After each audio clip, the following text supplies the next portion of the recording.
Nearly 30 years after Tupac Shakur was killed in Las Vegas, Duane "Keefe D. Davis was finally arrested and charged with murder. For the Shakur family, it appeared that the long wait for answers might finally be coming to an end. But now, with the trial approaching, something unexpected has happened, and it could change the way Tupac's family experiences the pursuit of justice. On September 29, 2023, a Clark County grand jury indicted Duane "Keefe D. Davis in connection with the murder of Tupac Shakur. Davis was arrested that same morning outside a Las Vegas area home. He was 60 years old at the time. Tupac's killing had remained officially unsolved for 27 years. Within hours of the arrest, Sekyiwa Shakur, Tupac's younger sister and president of the Tupac Shakur Foundation, addressed the development publicly. Her statement made it clear that the arrest was significant, but she wasn't ready to celebrate before seeing where the legal process would lead. Sekyiwa described the arrest as a pivotal moment after nearly 3 decades of silence. She emphasized that Tupac's life and death mattered, not only to his family, but to the broader community and to everyone who had watched the case remain unresolved for so many years. But then came the most important part. She essentially said that the arrest was a victory, while also making clear that she would reserve judgment until all the facts and legal proceedings were complete. That statement would become incredibly important as the case continued. Tupac's stepbrother, Shakur, expressed a similar attitude around the same time. Speaking to TMZ, he indicated that the family was still waiting to see how everything would unfold. Then came years of delays. Davis pleaded not guilty in November 2023, and the court initially scheduled his trial for June 2024. That date didn't hold. In January 2025, Davis asked the court to dismiss the case. His defense argued that he had immunity based on previous agreements with law enforcement and also claimed that the nearly 3-decade delay in bringing charges violated his rights. Judge Carly Kearney rejected the attempt to dismiss the case. The judge noted that prosecutors had no obvious advantage in intentionally waiting 27 years to bring charges. She also pointed to Davis's own book as part of what helped investigators develop the case that eventually went before the grand jury. Then another delay arrived. In February 2025, Davis's defense requested additional time. His attorney said a private investigator had located witnesses who could potentially place Davis outside Las Vegas on the night Tupac was shot. The court subsequently moved the trial from March 2025 to February 9, 2026. But even that date would eventually disappear from the calendar. In April 2025, Davis was convicted in a separate case involving a fight with another inmate inside the Clark County Detention Center. The jury reportedly deliberated for about 90 minutes. He was later sentenced in September 2025 to 16 to 40 months in prison for that unrelated offense. Then, in November 2025, the Tupac murder trial was delayed again. Davis had changed legal teams, and his new attorney argued that the amount of discovery in the case was too extensive to properly review in time. Judge Kearney reset the murder trial for August 10, 2026. 6 more months had been added to a case that was already nearly 3 decades old. Throughout all of this, Sekyiwa Shakur largely stayed silent about the murder case publicly. That didn't mean she disappeared. She and had previously criticized authorities over the enormous amount of time it took for anyone to be charged in. Happening tomorrow, the long-awaited trial over the 1996 killing of rap icon Tupac Shakur starts in Las Vegas. That opening tells you everything about how the media was covering this pivotal week. This wasn't another hearing. It wasn't another routine motion or procedural update. This was supposed to be the trial that had been announced, delayed. Attorneys are fighting over whether the jury will hear confessions from the accused mastermind, Duane "Keefe D. Davis. Confessions, plural.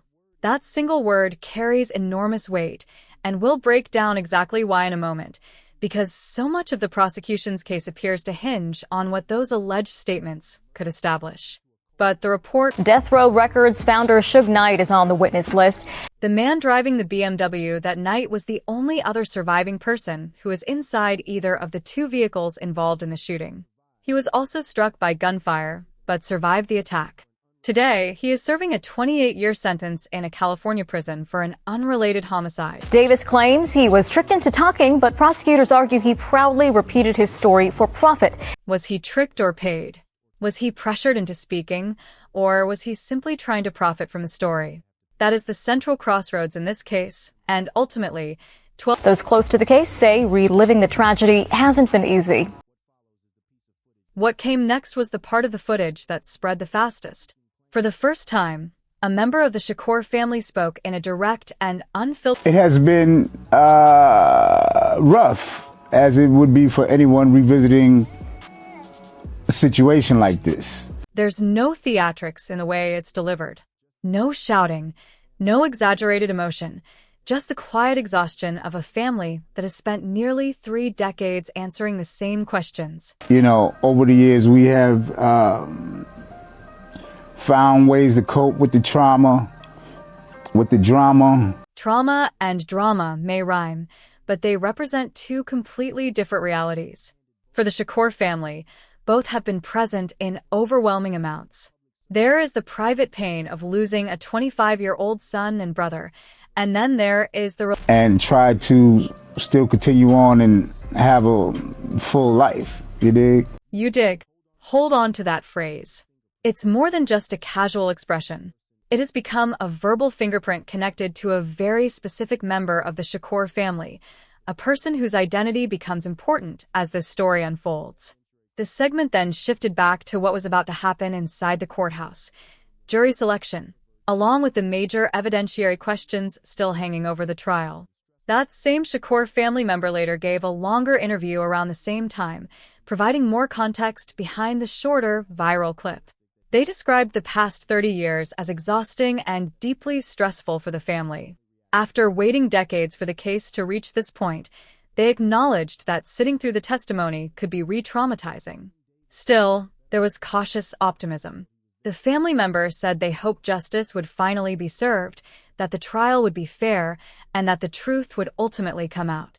That was the Shakur family's reaction during the week the trial finally began, and it was the part of the story that social media consumed most heavily. But now, the focus shifts to the man at the center of the prosecution. Duane "Keefe D. Davis has spent years publicly acknowledging that he was present on the night Tupac was killed. He wasn't simply making vague references. Over the years, Davis repeatedly discussed what he claimed happened. In 2018, he appeared on BET's Death Row Chronicles and spoke about the shooting, claiming the fatal shots came from the back seat of the Cadillac. Then, in February 2019, Davis released his memoir, Compton Street Legend, co-written with Yusuf Jah. The book begins with the events of September 7, 1996, in Las Vegas. According to the account described in the memoir, Davis obtained a handgun, entered a Cadillac with 3 other people, and went looking for Tupac and Marion Suge, night following an earlier confrontation. The account says the gun was eventually thrown into the back seat, where another person used it. And that memoir became one of the most important pieces of evidence in the entire prosecution. Prosecutors have pointed to the book as a key reason the investigation eventually reached a grand jury. Judge Carly Kearney also referenced the memoir when she rejected Davis's attempt to have the case dismissed. That creates an enormous challenge for the defense. They now have to persuade 12 jurors that Davis's own published account of one of the most infamous murders in hip-hop history should not be treated as a reliable admission of what happened. And that is exactly where the defense has focused its strategy. Defense attorney Michael Schreck argued that statements in the memoir shouldn't automatically be treated as Davis's own words because a ghostwriter was involved.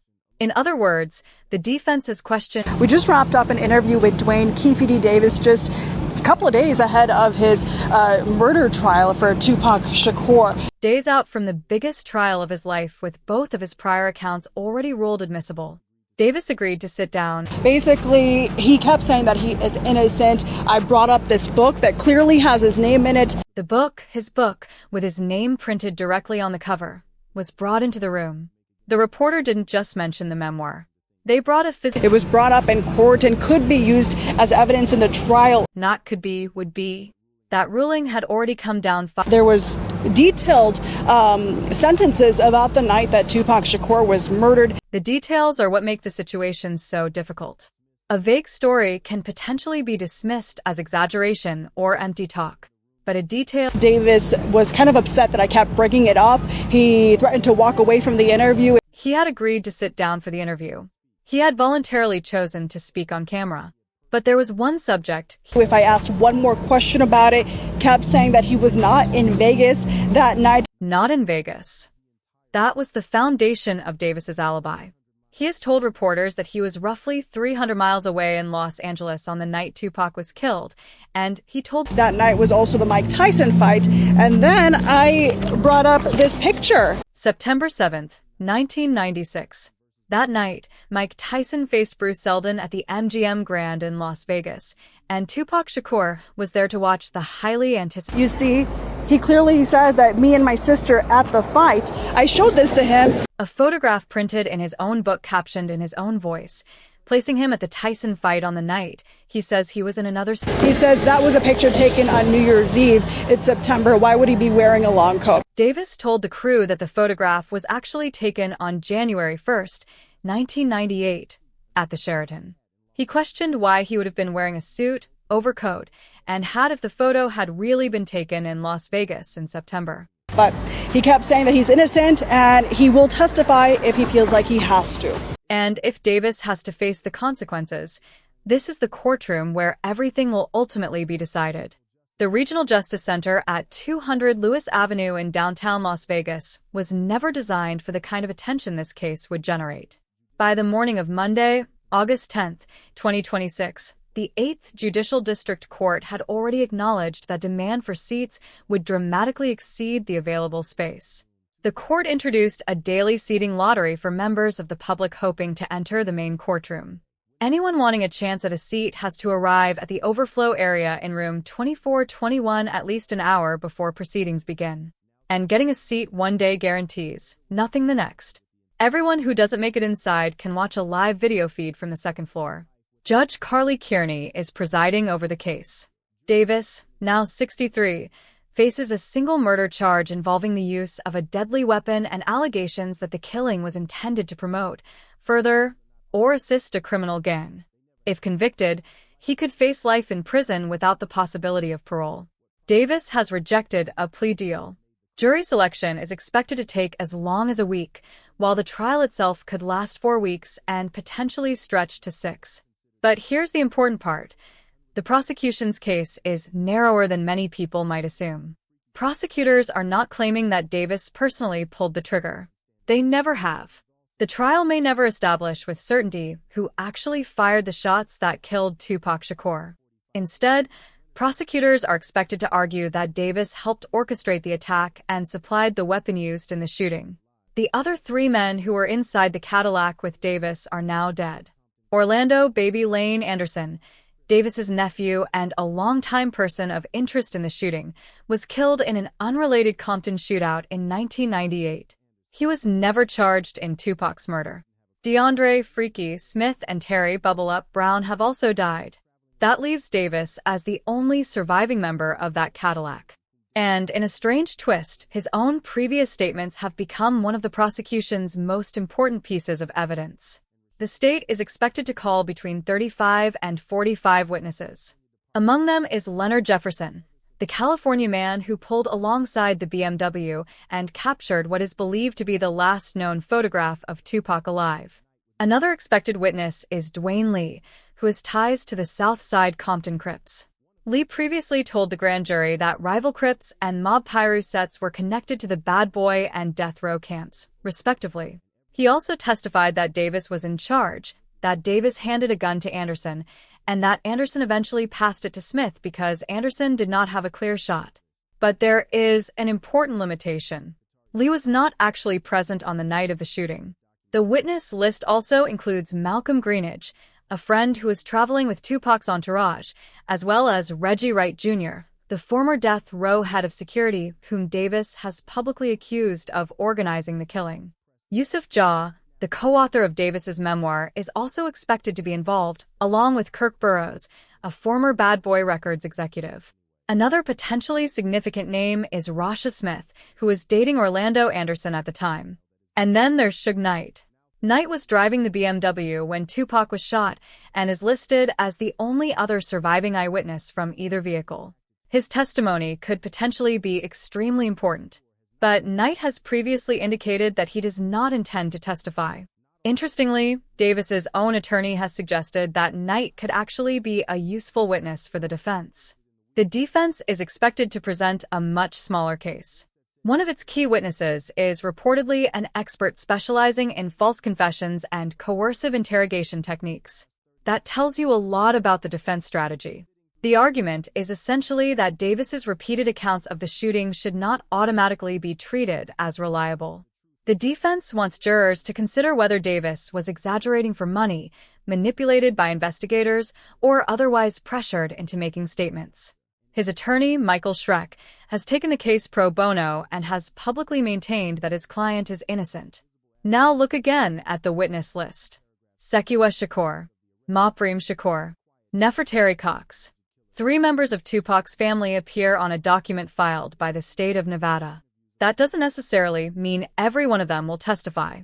Prosecutors sometimes include potential witnesses for strategic reasons, including determining whether prospective jurors recognize certain names. But their names are there. And then there's another detail from Davis's jailhouse interview that received far less attention. When he was pressed about the memoir, Davis reportedly became frustrated and said he wasn't there to discuss the book. He also claimed that his family's life was in danger, that false information was circulating, and referenced a gag order concerning the case. Think about what that could mean. If someone is listed as a potential witness in a first-degree murder trial, speaking publicly about evidence can create serious legal complications. And that brings us back to the question everyone kept asking during trial week. He also acknowledged that watching the testimony could be re-traumatizing, while saying he remained cautiously optimistic that the trial would be fair and that the truth would eventually emerge. The footage was real. The emotion was real. The family member speaking was real. But he was not Tupac's sister. And that distinction matters. This isn't a gotcha, and it isn't a criticism of Sekyiwa. In fact, there is a very understandable reason she has remained silent. She is listed as a potential prosecution witness. Witnesses generally don't give interviews about the evidence in an active murder trial. Doing so could give the defense an opportunity to challenge their testimony, create questions about whether their recollection has been influenced, or potentially create complications for the prosecution later. Davis himself has reference restrictions surrounding discussion of the case. And in a prosecution that depends heavily on the credibility of statements, memories, and decades-old events, a potential